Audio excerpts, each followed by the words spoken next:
up, y'all? It's your girl Nick, and I'm back in the kitchen. Haven't been in here in a hot minute because it was my birthday. And around here, we do this thing where if it's your birthday, you get all your favorites. You don't have to cook them. You don't have to clean. You don't have to prep. You don't have to do anything but just wait for your favorite meals to be ready and eat.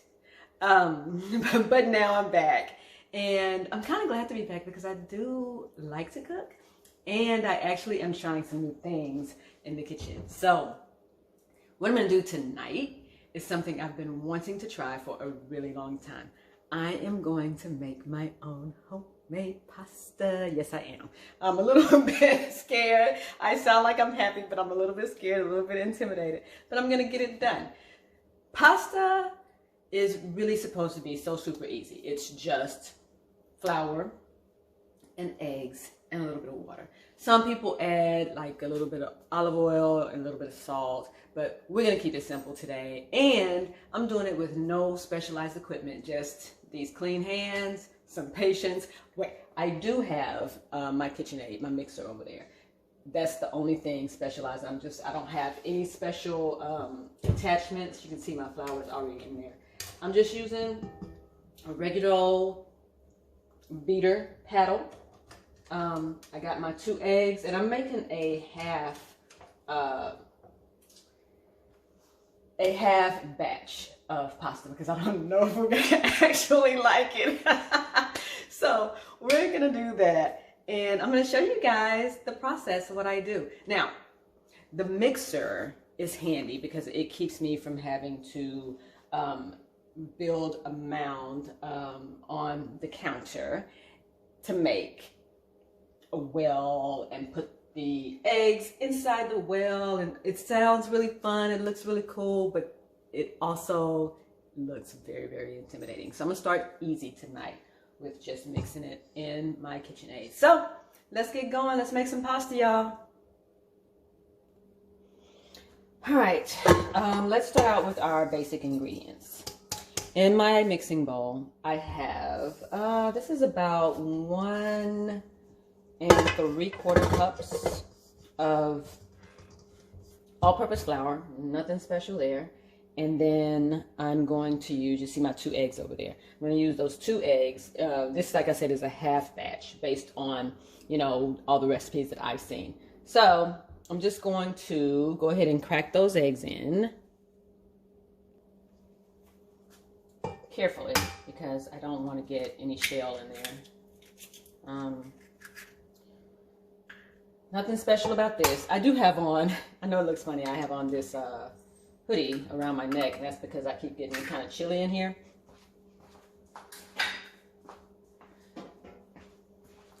So rather than just stay chilly, I'll just keep this on around my neck. So anyway, 2 eggs, and you only need about a half a tablespoon of water. Normally it would be a full tablespoon, but again, we're making a half batch, so half teaspoon of water. And I'm just adding all of it right into my bowl, my mixing bowl. Okay. Oh, y'all, I'm nervous. Okay, so I'm going to turn, I've locked it down. I'm going to turn it on to speed 2 and just let it go.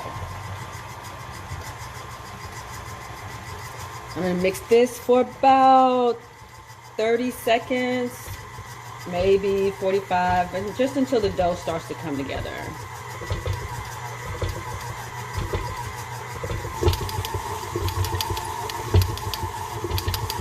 All right, so I need to adjust my machine actually because it's jumping. That's not good. But anyway, that's about 30 seconds. So I'm going to go ahead and turn it off. And then I'm going to switch out my regular beater mixer.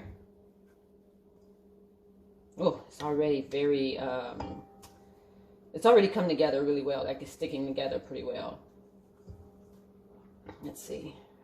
Yeah, because I'm having a hard time getting that dough off of the hook. So we're just going to switch that out for good old-fashioned dough hook.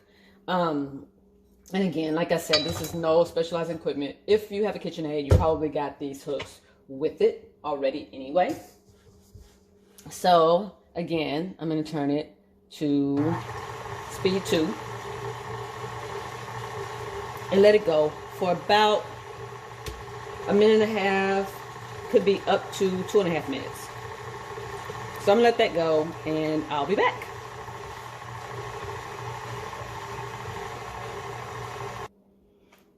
All right, it's been 2 minutes and this is what it looks like.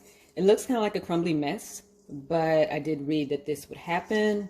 So now I am going to just knead this crumbly mess with my hands for about a minute or so, maybe less than that. We'll see how it turns out. But I'm going to start out doing it in the bowl just because I don't want to make a huge mess on my countertop. So I'm just going to do this for about, you can see it's already starting to hold together. I'm going to do that for, like I said, 30 seconds to a minute.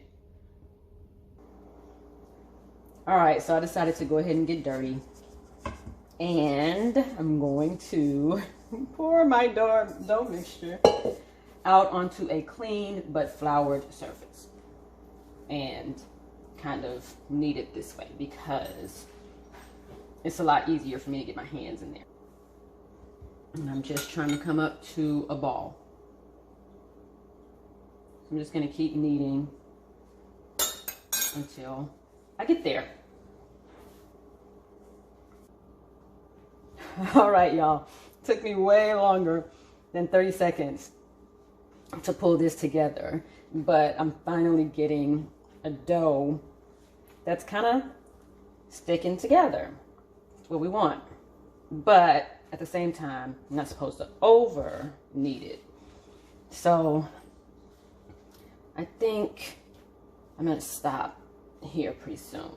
And now I have my you guys keep a towel handy. You see I have this towel over my shoulder. That's because this gets quite messy and, you know, God forbid you should have to do anything while you're doing this because it's not a quick clean. Also, definitely not gluten-free. Flour plus water equals glue. 10. Haha, see how I did that? It's glue. So, there we go. We have a nice ball. Pretty tight. And I'm just going to put it in my same mixing bowl.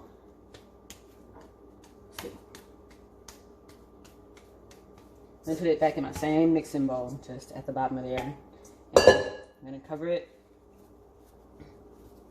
with my tea towel and just let it sit for about 15 minutes. I think it said 15, 20 minutes.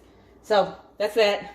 And then I will clean up a little bit and I'll be back to show you how I think I'm supposed to roll it out and cut it without, again, any special tools. I don't have a pasta extractor on my KitchenAid, and I don't have like one of those little things that makes it super flat. Don't have that. We're gonna do it by hand. All right, I'll be back. All right, y'all, it's been 15 minutes and things are about to get a little dicey. Dicey. Okay, enough with the food analogies. I kind of cracked myself up. Anyway, so now it is time to separate. Here's my ball of dough. Time to separate it and start rolling it out. Not that I'm nervous or anything. Start rolling it out. And cut some pasta. We're gonna do a very basic cut. We're gonna do basically what would be like fettuccine, because I'm doing it by hand and it's just gonna be rough cut. Now, I'm gonna use serrated bread knife to cut my pasta. One of these things would be even better to use, but I only have one of these. What is this? I think this is actually called like a dough cutter or a scraper or whatever. But I only have one of these and I use it when I make soap. So the things that I use for soaping, I don't use for anything else in the kitchen. So that's that. I'm gonna use serrated knife. And my other tool of choice, old school rolling pin, y'all. Half the people I know don't even own one of these. Some of them don't even know what it is. Rolling pin, old school, like your grandma used to use. We got that. So let me turn y'all around so you can see what I'm doing over here. Here's my pasta dough. I'm just gonna cut it into quarters to make it a lot easier to deal with. Maybe I only need halves. Let's try half. And if that's too much, then I will adjust. So just gonna try to flatten it out just a wee bit. Again, on a floured surface, lightly floured, and I'm gonna dust the top. So I would imagine that this part is very similar to rolling out pizza dough or pie crust. All right, let's see. Basically, I'm just trying to get it super thin. Oh gosh, it's not easy. And I think I'm a pretty strong gal, so lady, not gal. Anyway, the goal is to get this rolled out as thin as you can. And we don't really want to add a whole lot of flour to it. So I'm just going to keep rolling this out, and through the magic of quote unquote TV, you'll see it in just a minute when it's thin enough. All right, y'all, so this is where we are. Very irregular, not meant to be round. And the other thing about making anything with dough, with flour and water and eggs, is that this is pretty thin. See how thin that is? It's pretty thin. But the more you work it, the more you activate the gluten. So you don't want to work it too much.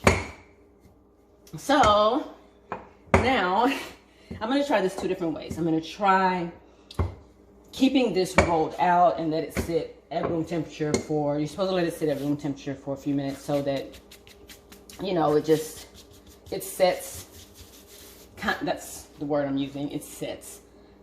So I'm going to do it after I cut my strips, and I'm going to do it after I roll out. So this one I'm going to go ahead and cut the strips just to show you. Let's start. I'm just going to start in the middle. How about that? And again, I don't have no fancy equipment. So I'm just going to cut them kind of like fettuccine noodles. So there we go.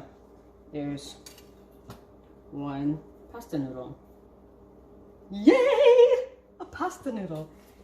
And I'm just going to go ahead and keep cutting this entire thing.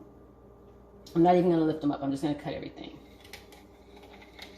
And then I'm going to lay them across the counter or across a clean chair and let it rest for a bit before we cook it for dinner. So I'll see y'all back here after that's done, and you'll see what it looks like when I cook it up.